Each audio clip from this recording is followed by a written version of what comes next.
আসসালামু আলাইকুম। আজকে আপনাদের সাথে শেয়ার করব ক্যানভার কিছু বেসিক টেকনিক, যা দিয়ে আমরা খুব অল্প সময়ের মধ্যে খুব সহজেই যে কোনো প্রফেশনাল মানের যে কোনো গ্রাফিক ডিজাইন তৈরি করতে পারি। সেজন্য আমি চলে যাচ্ছি canva.com। আমরা অনেকেই canva.com এর ফুল ইন্টারফেসের সাথে পরিচিত আছি। এখানে কিভাবে কি করতে হয়, এখানে সার্চ দিয়ে আমরা যে কোনো ডিজাইন বের করে টেমপ্লেট নিয়ে ওখানে এডিট করে কাজ করতে পারি। আচ্ছা, আমি চলে যাচ্ছি। আমি রিসেন্ট একটা স্কুলের ডিজাইন করেছি।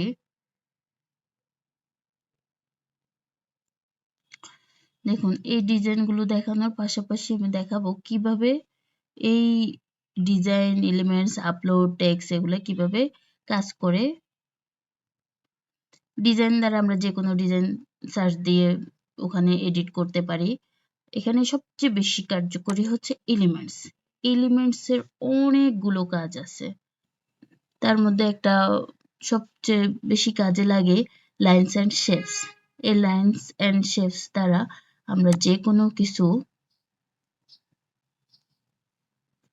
এখানে লাইন করে শেপস দিতে পারি। এখানে যদি আমার একটা শেপস দরকার হয় তাহলে আমি এটা নিয়ে বাস এটাকে আমি আমার মতো করে এভাবে করে এর উপরে আমি যে কোনো লেখা, যে কোনো কিছু টেক্সট নিয়ে এনে যে কোনো কাজ করতে পারি। তারপরে সবচেয়ে বেশি আমাদের কাজে লাগে এখানে গ্রাফিক্স ডিজাইনও অনেক ডিজাইন আছে। এগুলো আসলে দেখে দেখে গ্রাফিক্স ডিজাইন এমন একটা কাজ যা কিনা যত সময় দিবেন তত সুন্দর হবে। এখানে অনেকগুলো গ্রাফিক্স ডিজাইন আছে, এগুলো দেখে দেখে করা যায়। তারপর এখানে আছে স্টিকারস। আমরা যে কোনো স্টিকার এখান থেকে নিয়ে নিতে পারি। অনেক ধরনের স্টিকারস আছে। তারপর ফটো যে কোনো ফটো, বেবিস ফটো লিখে সার্চ দিলে অনেকগুলো বেবিস ফটো আসবে। তারপর আরেকটা ইম্পর্টেন্ট হচ্ছে ফ্রেমস এবং গ্রিড। এই দুটো জিনিস আমাদের খুব দরকার হয় গ্রাফিক্স ডিজাইনের ক্ষেত্রে।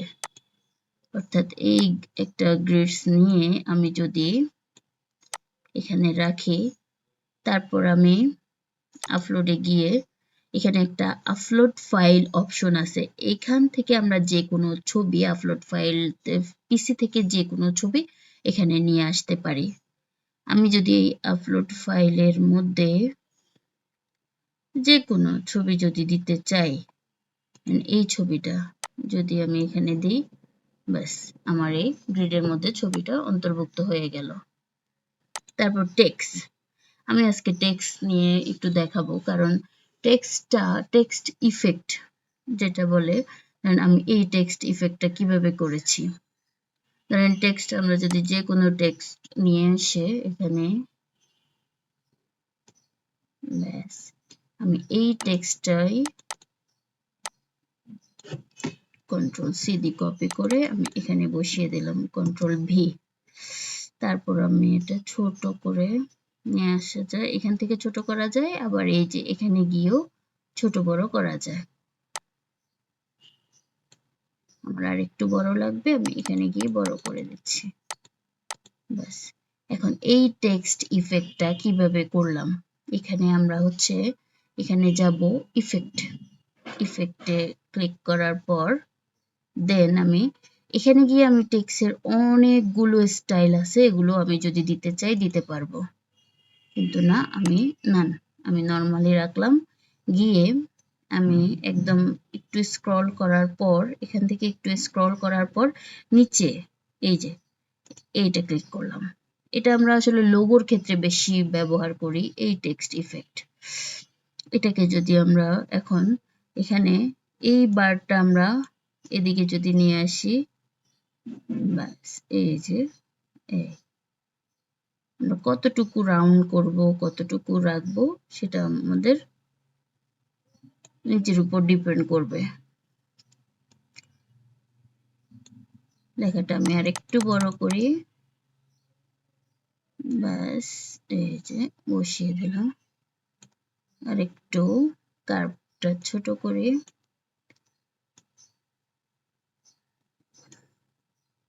ব্যাস বসিয়ে দিলাম। তারপর এই লেখাটা কিভাবে সেম ভাবেই আমি এটাকে ডুপ্লিকেট করে আমি পুরোটাই দেখিয়ে দিচ্ছি। আমি এই লেখাটা এখন আরেকটা লেখা নিয়ে আসি, জাস্ট হেডিং, তারপর এটাকে আমি লিখেও দিতে পারি, আমি সময় স্বল্পতার কারণে আমি জাস্ট কপি পেস্ট করলাম। যে কোনো কিছু লিখে কন্ট্রোল সি দিয়ে আমি এখানে কন্ট্রোল ভি, এখানে ডাবল ক্লিক করলে সিলেক্ট হয়ে যাবে, অথবা আমরা মাউস ধরে টান দিলেও সিলেক্ট হয়ে যাবে। কন্ট্রোল ভি দিয়ে সিলেক্ট করলাম।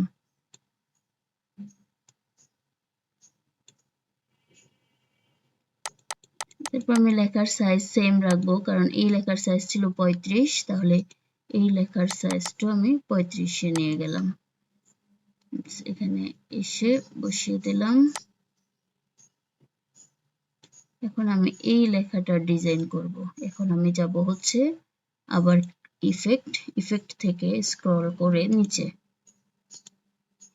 এই কার্ভটা আমি একটু, এবার আমি কার্ভটা আমার নিজের মতো করে এবার এভাবে একটু বড় করে দিলাম। প্লাস চিহ্নে ক্লিক করে ধরে আমি উপরে নিয়ে গেলাম, কিন্তু আমার এই লেখাটা এখনো সেট হয়নি। ব্যাস আমি এই লেখাটাকে একটু ছোট করে দিয়ে একটু নিচের দিকে নিয়ে আসতে হবে। এটার কার্ভটা একটু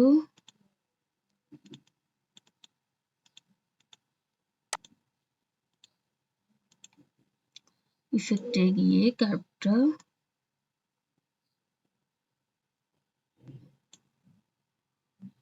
দেখুন,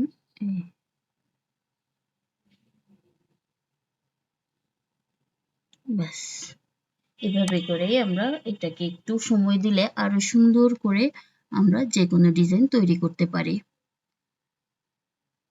এভাবে আমরা এই ছবিটার যদি সাইডে আমি কিছু দিতে চাই, এভাবে কার্ভ করে আমরা যে কোনো কিছু, ধরেন কারো নাম অথবা এভাবে করে আমরা কার্ভ করে যে কোনো ডিজাইন তৈরি করতে পারি।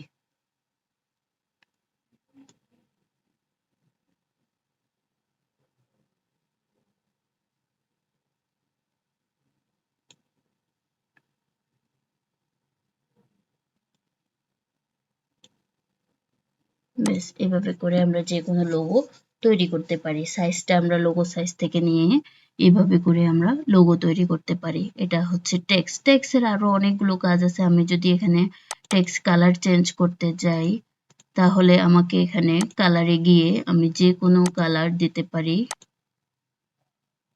যে কোনো কালার। বোল্ডে গিয়ে এটা বোল্ড করাই আছে। তারপর আমরা এখানে যদি যে ফন্ট সাইজ চেঞ্জ করতে যাই, এখানে অনেক ফন্ট আছে। যে কোনো ফন্ট আমরা ব্যবহার করে এখানে দিতে পারি।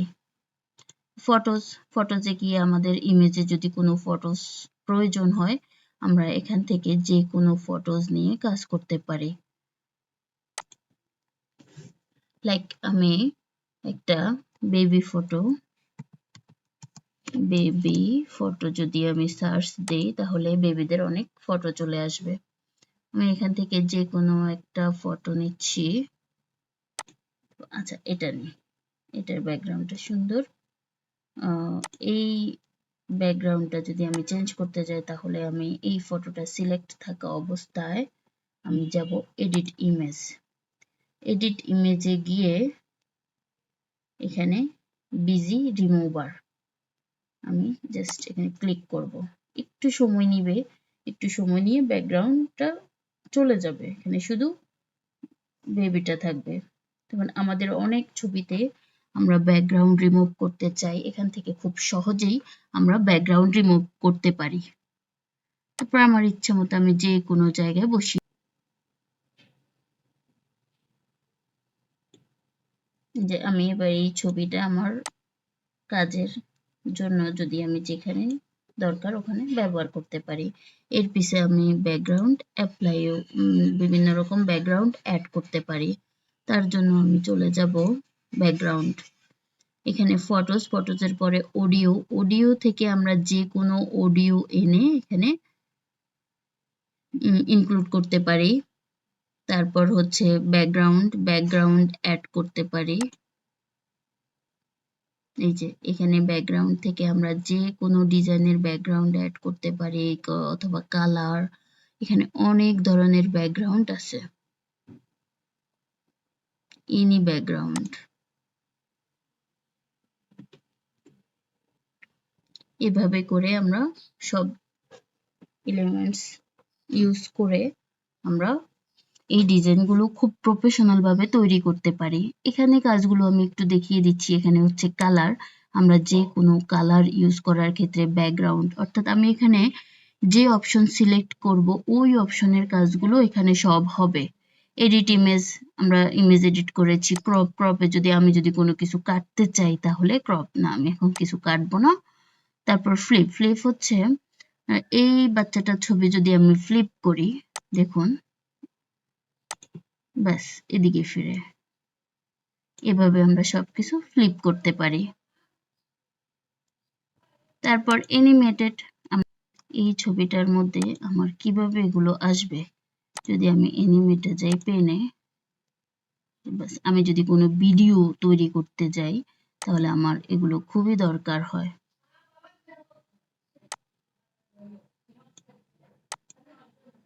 আমরা এগুলো সব ক্লিক করে করে দেখব, যেই অ্যানিমেশনটা ভালো লাগে ওটা নিয়ে আমরা ভিডিও তৈরি করতে পারি। এভাবে করে এখানে রেজ আছে, পেন আছে, এটাই আমার সবচেয়ে ভালো লাগে। পেনটা যখন দেয়া হয় তখন খুব ভালোভাবে এখানে ডিউরেশন দেয়া হয় আমার। তারপর এখানে আমরা এই অ্যানিমেশনের ডিউরেশনটা কমিয়ে অথবা বাড়িয়ে দিতে পারি। যদি চাই যে আস্তে আস্তে আসবে তাহলে 3 সেকেন্ডস, 5 সেকেন্ডস, এভাবে আমরা যদি বেশি চাই বেশি, কম চাইলে কম এখান থেকে দিতে পারি। আর এখান থেকে হচ্ছে ট্রান্সপারেন্সি, আমরা যে কোনো ছবি বা ভিডিওর যদি ট্রান্সপারেন্সি কমাতে অথবা বাড়াতে চাই, অর্থাৎ আমার পিছনের ব্যাকগ্রাউন্ডে যদি আমি ট্রান্সপারেন্সি কমাতে চাই তাহলে দেখুন এটা ব্যাস কমে গেছে। আর যদি বাড়াতে চাই বাস মিডিয়াম লেভেল হলে মিডিয়াম লেভেল, যেভাবে করতে চাই যে কোনো ছবি অথবা যে কোনো কিছুর ট্রান্সপারেন্সি কমানো বাড়ানো যাবে। এভাবে আসলে আমরা যে কোনো ডিজাইন তৈরি করতে পারি। জাস্ট পরিচিতিগুলো দেখালাম। এখানে কিছু টেকনিক যা দিয়ে আমরা খুব সহজে যে কোনো ডিজাইন অ্যানিমেশন তৈরি করতে পারি। ধন্যবাদ ভিডিওটি দেখার জন্য। যদি ভালো লাগে সাবস্ক্রাইব করে পাশে থাকবেন।